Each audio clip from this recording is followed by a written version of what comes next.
But we've got some clips we're going to play in the second hour when we do our swine flu report that I think you will find very interesting. So we've got just a little bit of time before we go to break. But again, next month, starting next week, September 5th, we're going to discuss FDR's inaugural speech. Then on the 12th, Rodney Miller, Chuck Baldwin. 19th, recording of John McCain, Virginia Fox, Congresswoman. And on the 26th, Dr. Gene Schroeder. We will be back after a word from our sponsors here on the Real News Radio, Farron and Brown. We are back on the Real News. TheRealNewsRadio.com is the website, and we're going to get started with the news of the week. I want to continue this week with an update on something I had done a few weeks ago.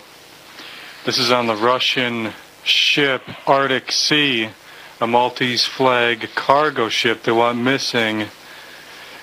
Back here several weeks ago, I had done this, I believe it was 2 weeks ago, this report.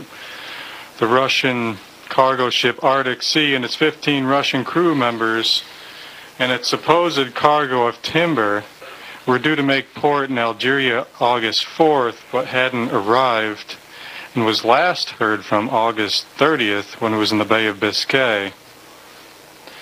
Now, this article I'm reading from that I went into a few weeks ago, the ship was actually attacked July 24th off the Swedish island of Åland, and said a group of 10 masked men boarded the ship, tied up the crew, beat them before leaving 12 hours later in a high-speed inflatable boat.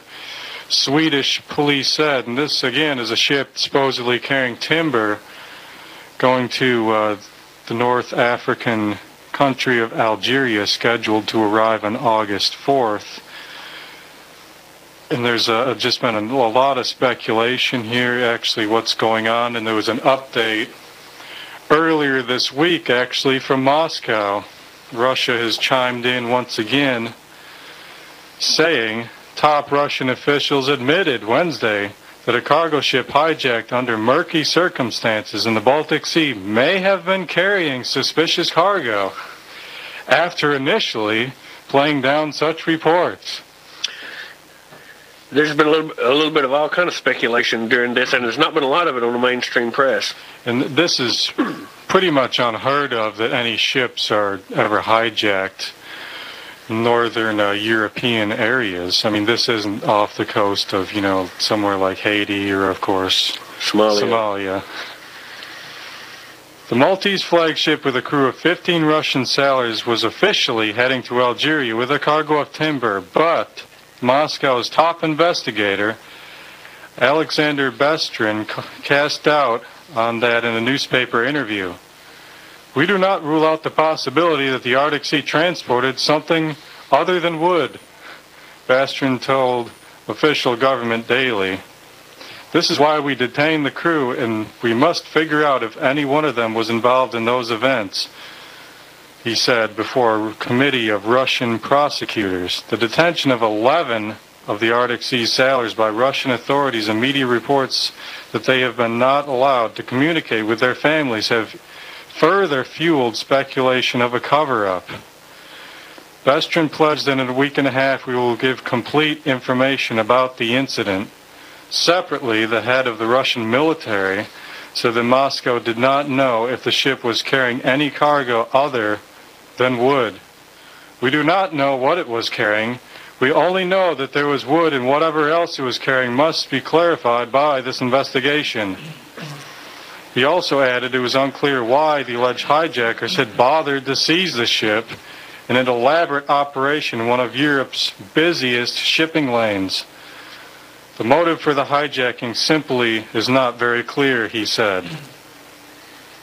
And it goes on to say that there's all kinds of speculation here as to the exact nature of the cargo. It may have even contained nuclear materials of some sort. So we're going to have to certainly keep our eye on this developing story, this Russian cargo ship, the Arctic Sea, which is, again, it's just extraordinarily bizarre. First hijacked, Swedish police admitting that they'd never seen anything like this, ever. I mean, it just goes on and on. Supposed cargo of timber doesn't sound very interesting to be hijacked.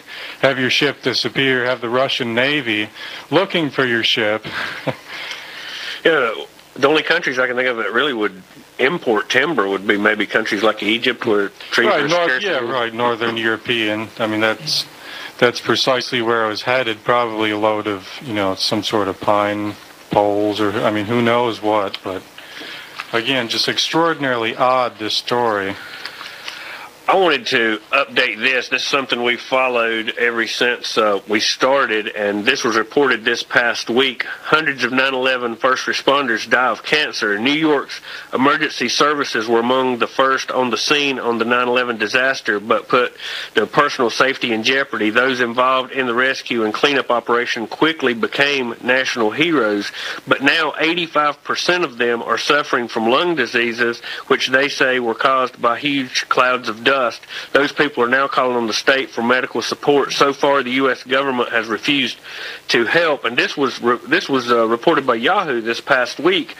And John McNamara is the most recent Ground Zero first responder to die from cancer. He battled to save lives that day, but lost his own battle at just age 44, a victim of his own bravery. His courage was commemorated at St. Patrick's Cathedral, where McNamara's funeral took place, and his son, Jack McNamara, is still too young to understand his father's actions that day. All he knows is that his dad was a firefighter, and retired police officer Mike Valentine has had four biopsies for a precarious tumor in the front of his throat and has to take 15 pills a day, and he calls 9/11's first responders the 9/11 America's Chernobyl. And I wanted to quote Charlie Giles. We had on, we had him on at least twice, didn't we? A 9/11 first responder, and he had said last week that $4,500 for clunkers from the federal government and zero for 9/11 first responders. And much of this was reported on Russia Today, their morning show.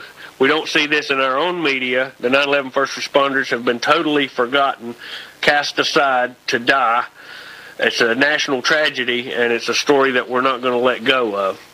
As long as we're on the healthcare subject now, Mr. Obama, why don't we do something first for the 9/11 first responders who came to our aid without hesitation, doing their duty, and yet have been completely abandoned by the federal government. Again, like we always say, doling out trillions to big banks, yet can't cough up a dime for our nation's heroes. And here, 8 years later, I mean, we're seeing, as I've followed this story, I mean, we're really seeing deaths escalating because they all have lung diseases, respiratory problems, and we're just seeing more and more deaths. I mean, it's all, if they had jumped on it and started helping these people years ago, some of these would have had a chance. But now, 8 years later, I mean, it is a national tragedy that gets absolutely no attention, and the people of New York and those surrounding areas, it's just amazing that they've let this happen. And this is just the first responders. I mean, we need to remember that this asbestos dust and, this toxic soup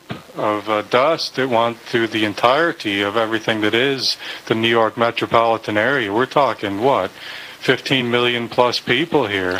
Yeah, the article that was published on Yahoo went on to say that they think that thousands or tens of thousands of people may have ailments or ultimately die from causes that are related to 9/11. People that were in the area, maybe not really close, but still got some of the dust, because if you remember from the pictures, I mean, it was, like you said, just a cloud over the whole city for actual day. So we want to always remember that. 9/11 first responders. Again, this Christmas we will continue our toy drive. That is the charity of the Real News Radio, and you can go to our website, realnewsradio.com, and you can link on to the Feel Good Foundation. Am I pronouncing that correctly? Yes, the Feel Good Foundation, FEAL. And that was Mr. John Field's last name, John Field. That's why he named it the Feel Good Foundation. We will be back after a word from our sponsors here on The Real News, Fair and Brime. We are back on The Real News Radio, and we're going to start in this segment with some economic news. Consumer mood at 4-month low. This is from Reuters. U.S.